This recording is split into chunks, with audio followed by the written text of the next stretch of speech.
Good morning, students. Today I'll be teaching you Merchant of Venice, Act 1, Scene 1, lines 165 to 189. Now, in these lines, you will be introduced to another main character, Portia. And you will not be introduced to her in person, but she will be introduced to us through Bassanio. And in the previous lines, we have known that Bassanio will be asking for money from Antonio. And in these lines, he will give us the reason that why he needs those money. What is the need of him to take loan from Antonio. So you will open to page number 29 and we'll begin from line number 165, that is Bassanio's speech. Bassanio. In Belmont is a lady richly left. So richly left is she has inherited great wealth.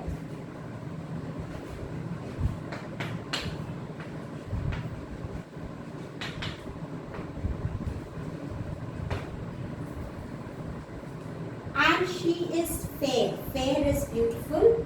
And fairer than that word. Fairer than that word. She is beautiful and she is more beautiful than the word beautiful. Of wondrous virtues. Wondrous virtues are good qualities. Virtues will be qualities. Sometimes from her eyes, I did receive fair speechless messages. Fair speechless messages will be unspoken messages.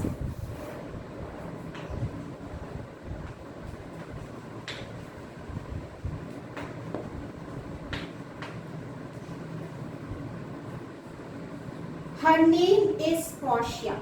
Nothing undervalued. Undervalued is no way inferior.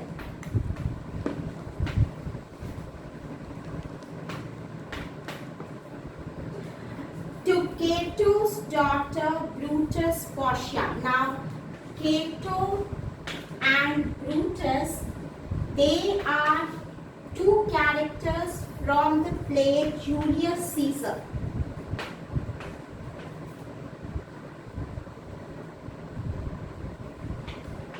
They are from the play Julius Caesar.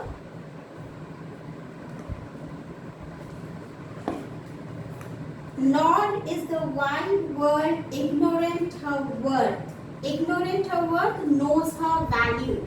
They are not unaware of her value. The world knows her value.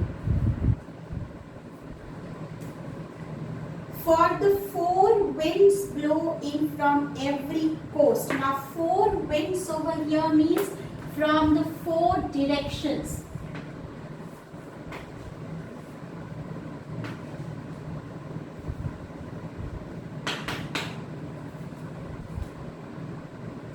Renowned suitors and her sunny locks. Sunny locks will be golden yellow hair.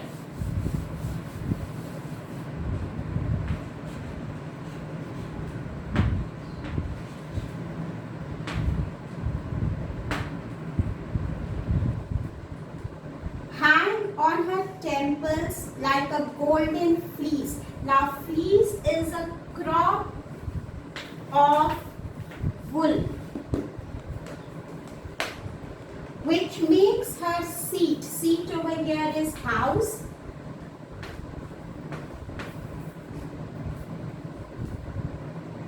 Of Belmont Colchis. Colchis is the name of a place.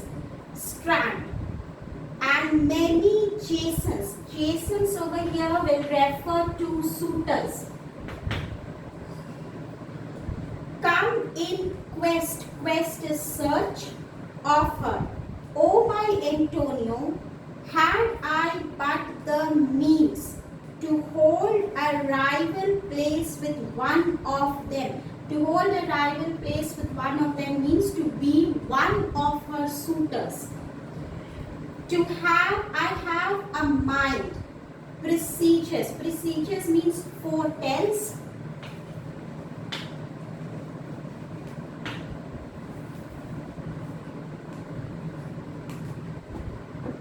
me such thrift. Thrift is profitable or successful business.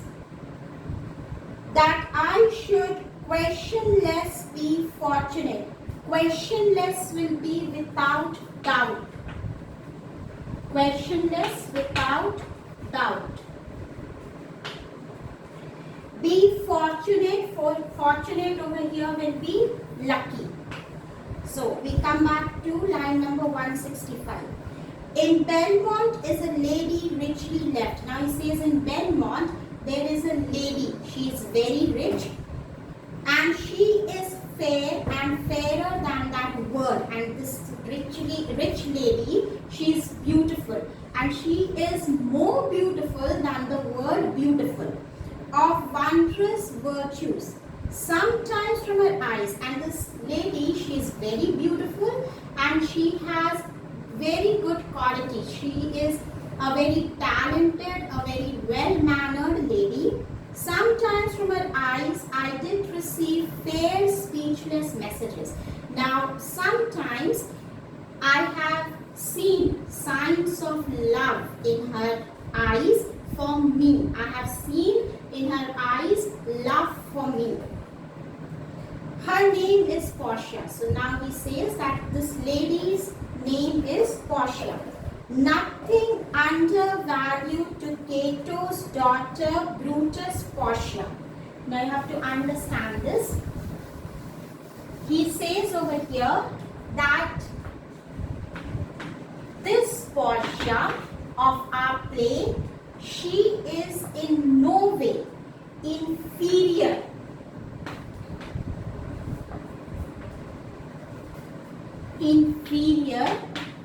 to Cato's and Brutus Portia.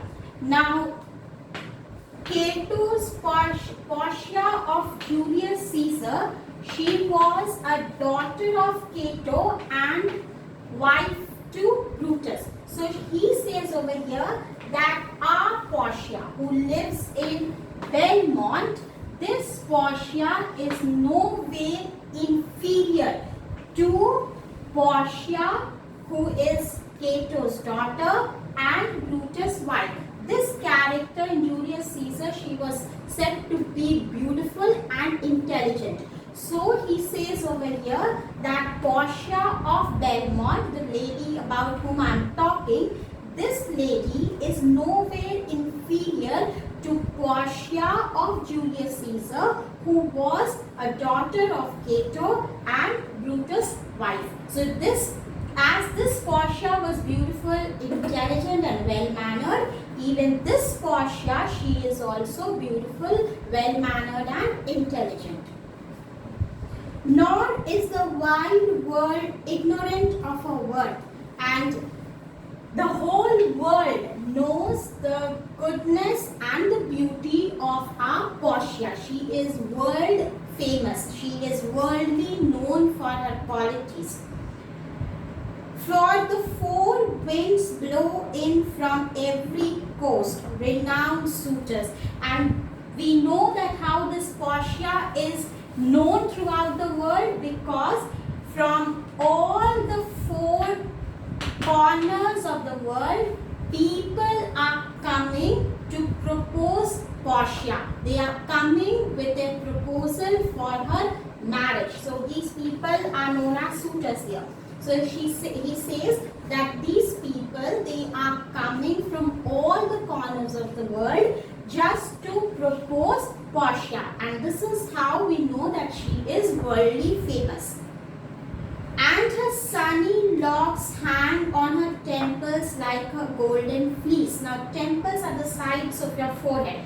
So she says, Bassanio says here that the golden hair of Portia, they hang at the side of her foreheads, adding to her beauty, which makes her seat of Belmont courtiers cry, and many chastens come in quest of her. Now, before I explain you the line, chasten, he was a Greek mythology character. He was a Greek legend, and he had gone hunting for a golden fleece, and this golden fleece was there in a place called Colchis, and it was hanging on an oak tree, and this oak tree or this golden fleece was guarded by a monster or a dragon.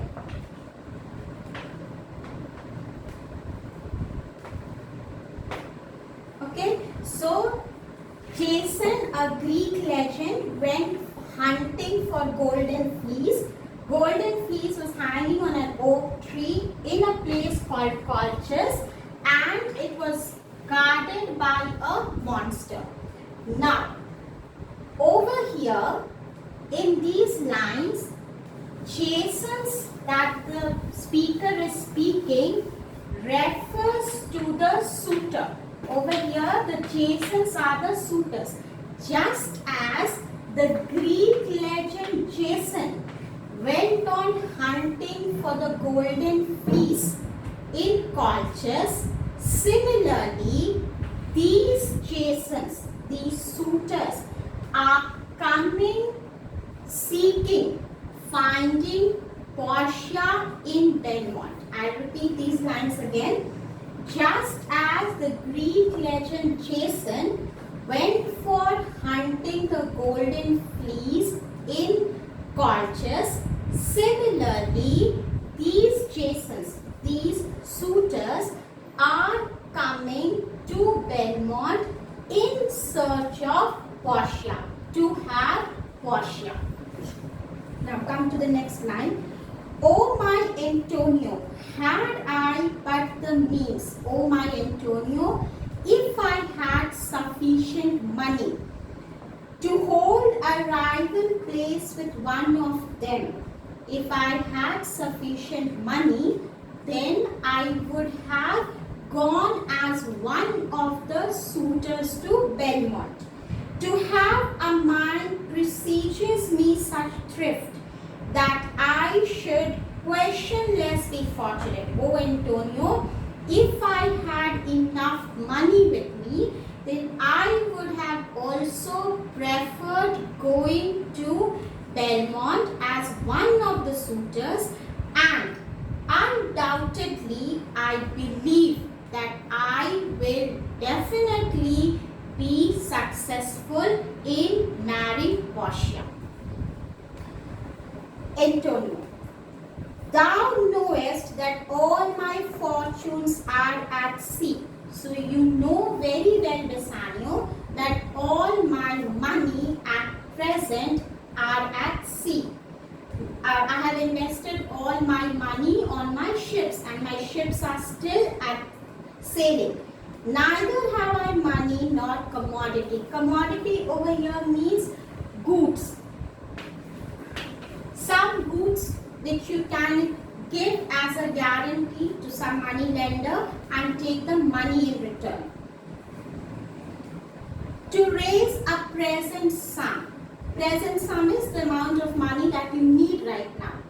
Therefore, go forth. Try what my credit can in Venice do. Credit means my good name. That shall be wrapped. Wrapped is stretched. Even to the uttermost. Uttermost means to the farthest limit. You can go to any extreme limit to furnish thee to Belmont, to fair Portia. Go presently, inquire, and so will I. Where money is, and I no question make, to have it of my trust or for my sake. Now come back to the lines. Thou knowest that all my fortunes are at sea. You know very well, Bassanio, that I have invested all my money on my ships, which are still sailing, and they have not returned with any profit, with any money. Neither have I money, and now I do not have any money to give you. nor commodity, nor do I have any expensive goods which I can give as a security to a money lender and get the amount of money that you are asking. Therefore, go forth. Therefore, I suggest you, Bassanio, that you go around, try what my credit can in Venice. You go around to the money lenders in Venice, tell them my name and get the loan through my name. You ask them to give the money that you need and I will be the guarantor. You take my name, tell them that I will be returning the money and they will give you the money. That shall be wrapped even to the uttermost. You can go to the farthest limit in Venice, tell the money lenders my name and I am assured on my name you can get some money. To furnish thee to Belmont to fair Portia. Go, take my name to the in front of the money lenders. They will give you the money and you take the money and go and meet your beautiful Portia in Belmont. Go presently, go right now, inquire and so will I. You go right now, see which money lender will give you money on my name. I will also go and I will also ask some money lenders to give you money. Where money is and I, no question made, to have it of my trust or for my sake. Go, you also go, Bassanio, and take my name in the front of the money lenders. I will also go, I will also search some money for you and I am quite sure, I am very much sure, I am confident that the money that you are asking, you will get it on my name. Any money lender will be ready to give you money on my name. I have this confidence with my people. So they will definitely give you to all the money that you want on my name. I have this confidence in them. With this, we come to the end of Act 1, Scene 1. Now in the next video, we will be taking up Act 1, Scene 2. Thank you for watching.